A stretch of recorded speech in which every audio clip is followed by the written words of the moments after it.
Little women. ఇది ఈ మధ్య కాలంలో జరిగిన ఒక కథ. ఇది నలుగురు అక్కా చెల్లెళ్ల కథ. మెగ్, జో, బెత్ ఇంకా ఎమీ. వాళ్ళు ఒక చిన్న గ్రామంలో ఉండేవారు. ఒక చిన్న ఇంట్లో ఉండేవారు. వారి తల్లిదండ్రులు చాలా పేదవాళ్లు. కానీ ఆ నలుగురు అక్కా చెల్లెళ్ళు తమ తల్లిదండ్రులు తమకివ్వలేని కోరికలెప్పుడూ కోరలేదు. మెగ్ యుక్త వయసుకొచ్చి చాలా అందంగా ఉండేది. చాలా తెలివైంది కూడా. జో అయితే టామ్ బాయ్ లాగా. తను ఒక రైడర్ అవ్వాలి అనుకునేది. బెత్కి సిగ్గెక్కువ, జాలి దయ కలిగిన మంచి అమ్మాయి. ఇక ఎమీ అందరిలో చిన్నది. అక్కా చెల్లెళ్ళందరిలో తనే ముద్దుగా ఉండే అమ్మాయి. అందరికీ వాళ్లలో వాళ్లకి చాలా మంచి అనుబంధం ఉంది. గ్రామస్తులందరూ వాళ్ల తెలివితేటల్ని బాగా మెచ్చుకునేవారు. వాళ్లనందరూ లిటిల్ విమెన్ అని పిలుస్తూ ఉండేవారు. ఒకరోజు ఒక సోల్జర్ తన తండ్రిని ఆర్మీలోకి రమ్మని పిలవటానికి వచ్చారు. ఎందుకంటే అక్కడ సివిల్ వార్ జరుగుతుంది కాబట్టి. మీకోసం లెటర్ తీసుకొచ్చాను. సివిల్ వార్కి వ్యతిరేకంగా పోరాడడానికి మిమ్మల్ని ఆర్మీలోకి రమ్మని కబురొచ్చింది. దయచేసి రెడీ అవ్వండి. కుటుంబంలో అందరూ చాలా బాధపడ్డారు. అయ్యో డాడీ, ప్లీజ్ మీరు వెళ్ళకండి. లేదు బంగారు తల్లి, నేను వెళ్ళి తీరాలి. మన దేశం కోసం పోరాడగలగడం నిజంగా గర్వపడాల్సిన విషయం. మీరెప్పుడు తిరిగి వస్తారు? నేను వర్షాకాలం మొదలవక ముందే వచ్చేస్తాను. ఇక ఏడవడం ఆపేయండి. మేక్, వీళ్ళని జాగ్రత్తగా చూసుకో. అలాగే నాన్నగారు.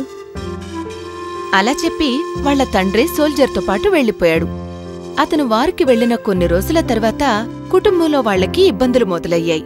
ఇంట్లో సరుకులు కొనుక్కోడానికి వాళ్ల దగ్గర సరిపడా డబ్బు లేదు. మేక్, కష్టపడి పని చేయటానికి చూస్తున్నాను, సరిపడా డబ్బులు సంపాదించొచ్చు అని. కానీ నాకు ఇది చాలా కష్టంగా ఉంది. ఏం దిగులు పడకు. అయినా ఇంక కొద్ది రోజులే కదమ్మా. నాన్నగారు తిరిగి వచ్చేస్తే అంతా బానే ఉంటుంది. కానీ అప్పటి వరకు మనం పోరాడాలి కదా. నాకస్సలు అర్థం కావట్లేదు. జనం అసలు యుద్ధాలు ఎందుకు చేస్తారు? అయ్యో అమ్మా. ఒకరోజు వాళ్లకి ఆర్మీ ఆఫీస్ నుంచి ఒక లెటర్ వచ్చింది. అందులో ఏంటది మేక్? ఆర్మీ వాళ్ళు రాశారమ్మా, నాన్నగారికి యుద్ధంలో బాగా గాయాలయ్యాయంట. వాళ్ళాయన్ని హాస్పిటల్లో ఉంచారంట. ఆయన్ని జాగ్రత్తగా చూసుకోటానికి అక్కడికి ఎవరినైనా రమ్మని చెప్పి రాశారు. అయ్యో, నేనక్కడికి వెళ్ళి తీరాలి. కానీ నేను ఎలా వెళ్ళగలను? ప్రయాణం చేయటానికి నాకు డబ్బులు కావాలి. మనం అవి ఎక్కడి నుంచి తీసుకురాగలం? మీరేం దిగులు పడకండమ్మా. ప్రయాణానికి ఏర్పాట్లు మొదలుపెట్టండి. డబ్బులు నేనేర్పాటు చేస్తాను. జో ఇంటి నుంచి బయటకు వెళ్ళింది. సాయంత్రం తను తిరిగి వచ్చేటప్పటికి తన చేతిలో చాలా డబ్బుంది. ఇవి తీసుకోండమ్మా. నాకైతే ఇవి సరిపోతే అనిపిస్తుంది. నీకింత డబ్బు ఎక్కడి నుంచి వచ్చింది? నేను నా జుట్టు అమ్మేశాను. వాళ్ళు డబ్బులిచ్చారు. అయ్యో జో, నువ్వు నీ అందమైన జుట్టును పోగొట్టుకున్నావు. ఏం పర్వాలేదమ్మా. కానీ జో, మనం వేరే ఏదైనా దారుందేమో ఆలోచించేవాళ్ళం కదా. నువ్విలా ఎందుకు చేశావు? ఏం దిగులు పడొద్దు, అది మళ్ళీ పెరుగుతుందిలే. జో ఆ రోజు పడుకోలేకపోయింది. తను ఎవరికీ తెలియకుండా పడుకుని ఏడుస్తుంది. అర్ధరాత్రి మెగ్ జో భుజం మీద తన చెయ్యిని వేసింది. జో అది ఎవరా అని చూడ్డానికి లేచింది. మెగ్ తన పక్కనుండడం చూసి తను మెగ్ని హత్తుకుని ఏడ్చింది. ఏం దిగులు పడకు, త్వరలో అంతా బానే ఉంటుంది. వాళ్ల తల్లి హాస్పిటల్కి బయలుదేరిన తర్వాత సిస్టర్స్ ఆ ఇల్లంతా జాగ్రత్తగా చూసుకున్నారు. వాళ్ళు ఇంట్లో అన్ని పనులు చేస్తున్నారు. శుభ్రం చేయడం, వంట చేయడం, ఇంకా సమయాన్ని సరదాగా గడపడం. ఒకరోజు బెత్కి ఆరోగ్యం పాడైంది. తనకి బాగా జ్వరం వచ్చింది. పైగా తను చలికి వణికిపోతుంది కూడా. మిగిలిన ముగ్గురు బెత్ని చాలా జాగ్రత్తగా చూసుకున్నారు. కాని జ్వరం మాత్రం తగ్గలేదు. మొత్తం అందరూ చాలా కంగారు పడ్డారు. మనం డాక్టర్ని పిలవాలేమో. మరి ఫీజు సంగతేంటి? మనం డాక్టర్కి ఫీజు ఎలా ఇస్తామో? మన దగ్గర అసలు డబ్బులే లేవు కదా. ఉన్నవి ఫీజుకి సరిపోవా? అవి సరిపోవు. ఏం పర్వాలేదు, నాకు త్వరలోనే తగ్గిపోతుంది. నేను డాక్టర్ని తీసుకొస్తాను. మరి అతనికి ఫీజ్? ముందు మనం మంచి వైద్యం గురించి ఆలోచిద్దాం. ఆ రోజు బాగా మంచు పడుతోంది. అయినా సరే జో పరిగెత్తుకుంటూ వెళ్లి డాక్టర్ ఇంటికి చేరుకుంది. తను అతనికి పరిస్థితి మొత్తం వివరించింది. డాక్టర్ వాళ్ళింటికి రావడానికి ఒప్పుకున్నాడు. నేను తనని పరీక్షించాను. తనకి మామూలు జ్వరమే. ఏం దిగులు పడకండి, తనకి తగ్గిపోతుంది. ఓ, పోన్లేండి డాక్టర్ అంకుల్. కానీ ఏంటి? సార్, నిజానికి ఏంటో చెప్పండి. మీరు ఎందుకంత ఆలోచిస్తున్నారు? సార్, మా దగ్గర మీకు ఇవ్వటానికి అసలు డబ్బులు లేవు. మమ్మల్ని క్షమించండి. మీరు మా బెత్కి వైద్యం చేస్తారా? అవునా, ఇదా సంగతే. ఇందులో దిగులు పడాల్సింది ఏమీ లేదు. నేను తనకి ఖచ్చితంగా వైద్యం చేస్తాను. అది నా బాధ్యత. నేను నా ఫీజుని మీ తల్లిదండ్రులు వచ్చిన తర్వాత వాళ్ళ దగ్గర తీసుకుంటానులే. ధన్యవాదాలు డాక్టర్ గారు. డాక్టర్ బెత్కి కొన్ని మందులిచ్చాడు. ముగ్గురు బెత్ని చాలా జాగ్రత్తగా చూసుకున్నారు. బెత్కి ఆరోగ్యం కొంచెం కుదుటపడింది. తను తన తల్లిని తలుచుకోవడం మొదలుపెట్టింది. హా, బాగా గుర్తొస్తున్నారమ్మా. మీరెక్కడున్నారు? ప్లీజ్ ఇంటికొచ్చేయండి. నాకు మీరు కావాలి. ప్లీజ్ ఇంటికొచ్చేయమ్మా. బెత్, ప్లీజ్ అలా ఏడవకు. అమ్మ త్వరలోనే ఇంటికొచ్చేస్తారు. నీకు తగ్గనివ్వు. అప్పుడు మనం అమ్మకి ఒక లెటర్ రాద్దాం.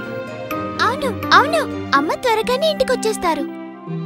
సరిగ్గా అప్పుడే వాళ్ళ అమ్మ ఇంటికొచ్చేసింది. మొత్తం అందరూ తనని చూసి చాలా సంతోషించారు. అమ్మా, మమ్మీ, నా బంగారు తల్లులు, మీరెలా ఉన్నారు? మిమ్మల్ని చూసి నాకు చాలా సంతోషంగా ఉంది. బెత్ కూడా వాళ్ళ అమ్మని చూసి చాలా సంతోషించింది. ఏం దిగులు పడకు తల్లి. ఇక నేను నిన్ను జాగ్రత్తగా చూసుకుంటాను. అప్పటినుంచి వాళ్ళమ్మ బెత్ని చాలా జాగ్రత్తగా చూసుకుంది. బెత్కి కొన్ని రోజుల్లోనే నయమైపోయింది.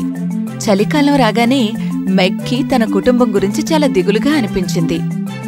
అమ్మా, నాన్నగారు ఇంటికెప్పుడొస్తున్నారు?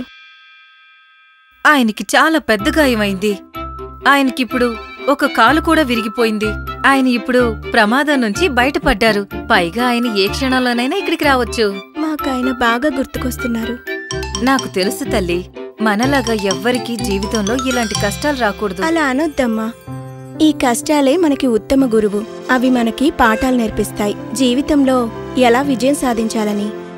నువ్వు చెప్పింది నిజమే మేఘ్. కొన్ని రోజుల తర్వాత క్రిస్మస్ పండుగ వచ్చింది. తల్లి ఇంకా మెగ్ ఎలాగోలా తమ ఇంటికి ఒక క్రిస్మస్ ట్రీని తీసుకురాగలిగారు. కాని చిట్టి ఎమీకి గిఫ్ట్ కూడా కావాలి అంది. ఈ సంవత్సరం నాకు శాంటా క్లాస్ దగ్గర నుంచి ఒక కొత్త డ్రెస్ కావాలి. నా కలల రాకుమారుడు నాకు కనిపించాలని కోరుకుంటున్నాను. నాకు ఒక పెద్ద పియానో కావాలి. నువ్వేం కోరుకుంటున్నావు మేఘ్? ఈ క్రిస్మస్ ని మన అందరం కలిసి జరుపుకుంటే బాగుండనుకుంటున్నాను. బాగా చెప్పావు తల్లి. క్రిస్మస్ పండుగ రోజున మొత్తం అందరూ చాలా దిగులుగా ఉన్నారు. ఎందుకంటే వాళ్ల ఒక్కరి కోరిక కూడా నిజమవలేదు కాబట్టి వాళ్ళు చాలా నిరాశగా ఉన్నారు. కానీ దాని గురించి ఏ కంప్లైంట్ చేయలేదు. ఆ రోజు చాలా దురదృష్టకరం. వాళ్ళకి కనీసం టిఫిన్ తినడానికి కూడా సరిపడా డబ్బుల్లేవు. సరిగ్గా అప్పుడే వాళ్ళకెవరో తలుపు కొట్టిన శబ్దం వినిపించింది. అది ఎవరై ఉంటారు? ఎవరది? ఎవరది? ఎవరో నేను చూసొస్తాను. వద్దు ఎమీ, ఆగు. తలుపు గాలికి తెరుచుకుని పోయింది. తనకి తలుపు దగ్గర నిలబడి ఉన్న వాళ్ల నాన్నగారు కనిపించారు. నలుగురు అమ్మాయిలు అతని దగ్గరికి పరుగులు తీశారు. నాన్నగారు! ఓ నా బంగారు తల్లులు, మీ అందరూ లేకుండా నేనెలా ఉన్నాను? మాకు ఇప్పటి వరకు వచ్చిన క్రిస్మస్ గిఫ్ట్ లో ఇదే పెద్దది. Thank you Santa. వాళ్ళ నాన్నగారు క్రిస్మస్ కొండడంతో ఆ కుటుంబం అంతా సంతోషంగా ఉంది. క్రిస్మస్ ని ఎంజాయ్ చేశారు కూడా.